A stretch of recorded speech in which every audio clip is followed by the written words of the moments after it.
Mēs atrodamies Dārzkopības institūta Pūras pētījuma centra laukos. Šeit mums ir Grīnhorta izmēģinājuma lauks, kur mēs pārbaudam jau 3. gadu dažādu dārzeņu audzēšanu jauktajos stādījumos.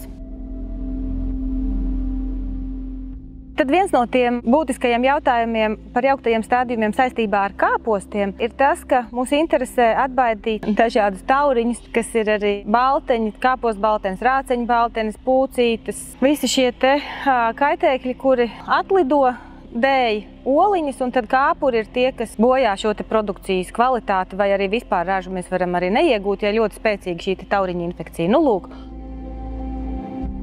Šis ir 1. gads un vienīgais no šiem mūsu garā izmēģinājuma gadiem, kad mēs kāpostus audzējam koriandrā.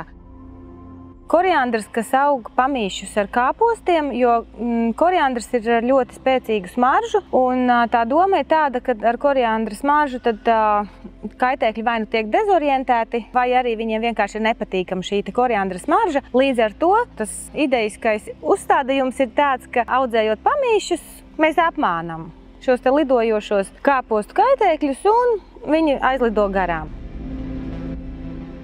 Un jāsaka tā, ka šogad, lai arī veģetācijas perioda sākums bija diezgan sauss, bet lejot šo stādījumu, mēs esam panākuši to, ka kāposti ir ļoti labi ieaugušies, un pēc tam jau tad, kad bija pietiekoši nokrišņu daudzums un arī temperatūra salīdzinoši silta, tad kāposti ļoti labi veido galviņus šogad, un izskatās, ka būs ļoti laba kāpostu raža.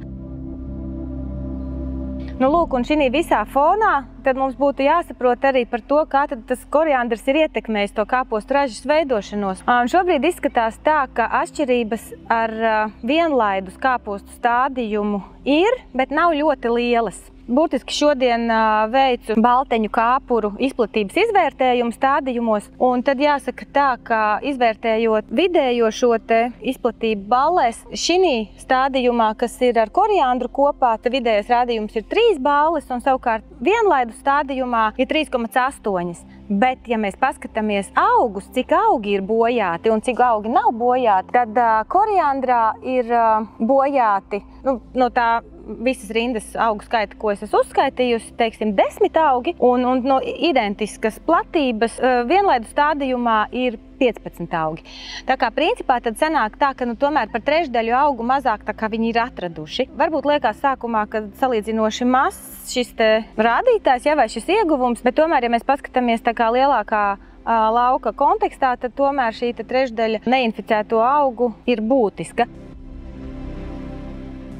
Nu jā, un šis tad ir tas kontroles vienlaidu stādījums kāpostiem, kur mēs varam tad izvērtēt to, kādā veidā vienlaidu stādījumā kaitēkļi tad aplido kāpostus. Varbūt nedaudz problēma ir tā, ka mums blakus tieši šeit ir lavandas lauciņš, kad bišķīt tomēr tā lavanda dezorientē šos kaitēkļus, bet tomēr paskatoties šī rajonā var redzēt, ka šī vieta pilnīgi noteikti nav bijusi nekādā veidā pasargāta no balteņiem, jo balteņu invāzija šeit ir diezgan liela, var redzēt diezgan daudz mežģīņainas lapas, tik ļoti blīvu balteņa bojātu galviņu daudzumu jauktajā stādījumā mēs nevaram redzēt nevienā vietā.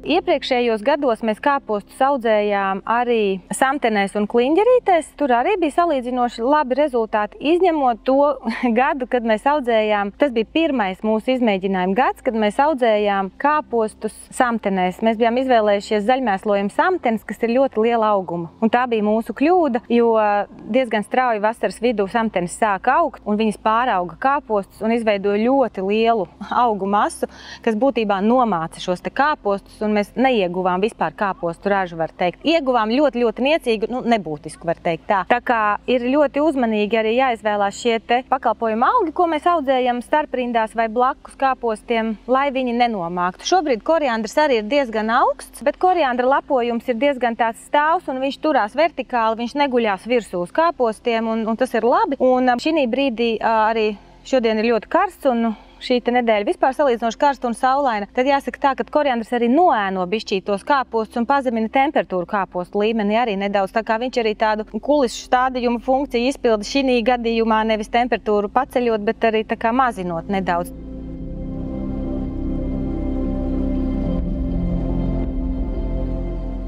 Jā, šie dažādo starpaugu audzēšanas modeļi un tie aspekti, kādu viņi atstāja uz to mūsu mērķa dārzeņa audzēšanu, ir ļoti dažādi. Un tad tiešām jāskatās, kā kurā brīdī, kas mums ir vajadzīgs un kas nostrādā mums par labu. Bet jārēķinās ar to, ka kādreiz arī ir kāds apgrūtinājums, piemēram, tas, kā mēs tad varam novākt. Ja ir tā, ka kāpostus vācam mehanizēti ar kombainiem, tad ir jāskatās, cik mēs plati tad varam veidot šīs te rindas un kurā brīdī mēs tad stādām šos starpaugus. Bet salāgot to visu vajag tikai padomāt par to, kādā veidā mēs varam izmantot šos dažādos mehānismus un kādas ir vajadzīgas šīs tehnoloģiskās sliedes, cik plašas atstāt. Jāpaplāno bišķi cītīgāk ir, bet to visu var izdarīt.